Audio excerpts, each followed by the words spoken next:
ROTC kid tries to steal from me? I'll ruin his entire life. All of these guys were doing Air Force ROTC with me. Basically, you go into the military after you graduate. I really liked all of my roommates in the house.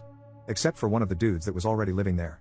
He had a dog that would constant rip up, piss, poop on the carpet, and he wouldn't clean it up. Furthermore, he would yell at us for leaving dirty dishes in the sink, etc. while he was the one making the vast majority of the mess. I had a job working 30 hours a week and doing school full-time and doing ROTC. I had a job as a server, so I would make quite a lot of tips, $300 a week.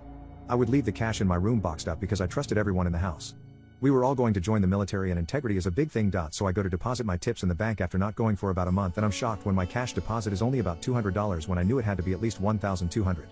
I knew someone was stealing my tips then. It then made sense because my deposits had seemed a little low for a while. I was furious because I was barely scraping by working my butt off trying to pay for college. So I buy a security camera for my room and hide it. I get all the documents from my work regarding the tips I've made over the past few months. I continue leaving my tips in the box unconcealed as bait. I don't tell any of my roommates this. Sure enough, I leave for a trip and I get a notification on my phone.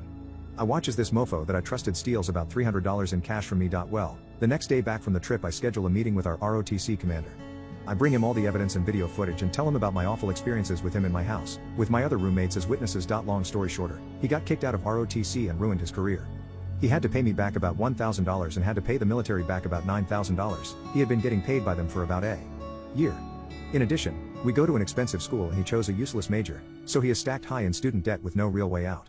And finally, he had just quit his job because he thought he could get away with stealing from me and watching TV at home. And he had just crashed his dream car he'd been working on for a while because he drives like an idiot. I still see him every so often on campus and smile at him.